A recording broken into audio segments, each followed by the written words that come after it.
La función días 360 pertenece a la categoría de funciones de fecha y hora. Devuelve la cantidad de días entre dos fechas basándose en un año de 360 días, 12 meses de 30 días cada uno. Este tipo de año se utiliza en algunos tipos de contabilidad y también para calcular vencimientos de pago. Usaremos entonces esta función para facilitar el cálculo de pagos si el sistema de contabilidad se basa en 12 meses de 30 días. Un calendario de 360 días se usa a menudo, como hemos indicado, en los sistemas contables, pero también en mercados financieros y modelos de computadoras.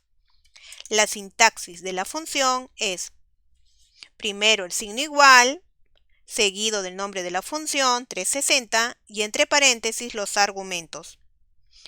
Esta función trabaja con tres argumentos como podemos visualizar. La primera, que es fecha inicial, es el primer parámetro que recibe la función días 360, el cual es obligatorio. Es la fecha desde la que se comenzará a contar los días. Este argumento puede ser una fecha ingresada en la función o una referencia de rango o celda a la ubicación de los datos en la hoja de trabajo. La fecha también se puede especificar con la función fecha o se puede derivar de los resultados de otras fórmulas o funciones. Si las fechas reales se ingresan como argumentos de la función, deben estar entre comillas dobles. Si las fechas se especifican como texto, pueden surgir a veces problemas. El siguiente argumento, fecha final, también es obligatorio. Es la fecha hasta la que se contarán los días, es decir, es la fecha de finalización del periodo de tiempo elegido. Este argumento puede ser una fecha ingresada en la función o una referencia de rango o celda a la ubicación de los datos en la hoja de trabajo. La fecha también se puede especificar con la función fecha o se puede derivar de los resultados de otras funciones o fórmulas. Si la fecha inicial es posterior a la fecha de finalización, la función días 360 va a devolver un número negativo. El siguiente argumento es el método. Este parámetro o argumento es de tipo lógico, el cual representa el tipo de conteo de días que deseamos usar y puede tener únicamente dos valores: falso u omitido, que es el método americano, o verdadero, que es el método europeo. Determina la forma en la que se contarán los días, utilizando el método europeo o americano como hemos indicado. La diferencia entre estos métodos es que si la fecha final corresponde al 31 del mes, el método americano la convierte en el día 1 del mes siguiente, mientras que el método europeo la convierte en el 30 del mismo mes. Si omitimos este argumento, Excel tomará el que se tenga en la configuración regional del equipo. Entonces, si es verdadero, la función va a utilizar el método europeo para calcular las fechas de inicio y finalización. Y si el método es falso, la función va a utilizar el método de los Estados Unidos, es decir, el método americano, para calcular las fechas de inicio y finalización. Si se omite, la función utiliza el método, como hemos indicado, de configuración regional del equipo, que en la mayoría de los casos es el método americano. Si se omite la función, utiliza el método de los Estados Unidos.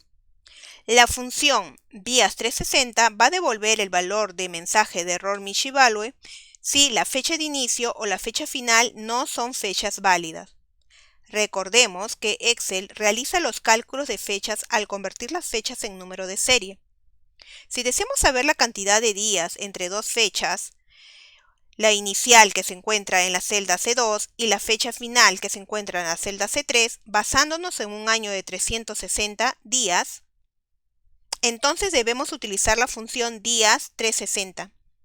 Como argumento, ingresamos las celdas respectivas. En este caso, al omitir el tercer argumento, que es método, Excel tomará el que tenga en la configuración regional del equipo y nos va a dar como resultado 119 días.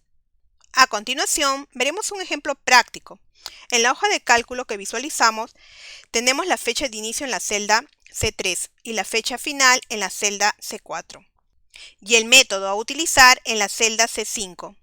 Deseamos calcular la cantidad de días entre las dos fechas con base en un periodo de 360 días y utilizando el método europeo. Es por eso que hemos colocado en método el verdadero. Primero seleccionaremos la celda donde insertaremos la función. En este caso es la celda C7. Aunque es posible simplemente ingresar la función completamente manual como lo hemos hecho en lecciones anteriores, a veces resulta más fácil usar el asistente de insertar función, ya que se ocupa de ingresar la sintaxis de la función como los paréntesis, los separadores de punto y coma entre los argumentos. Por eso se recomienda, si no tenemos mucha experiencia, es mejor utilizar el asistente de funciones. Es por ello que hacemos clic a FX para que nos asista en la inserción de la función.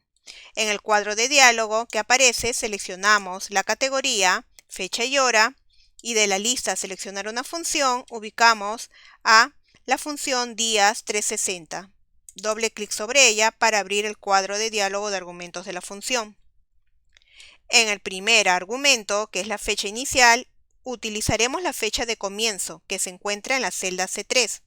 Podemos escribir directamente el nombre de la celda acá o hacer clic a la celda que contiene la fecha para hacer referencia a ella.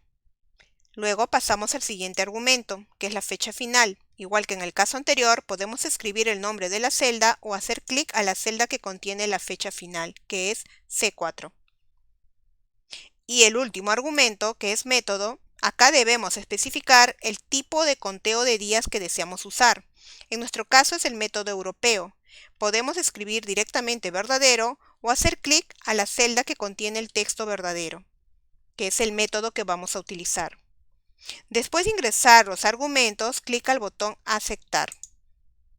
Excel nos devuelve como resultado 85. Como podemos ver en el ejemplo, es muy sencillo usar esta función, simplemente debemos indicar la fecha inicial, la fecha final y el método a usar. Y en las próximas lecciones seguiremos viendo más funciones en Excel.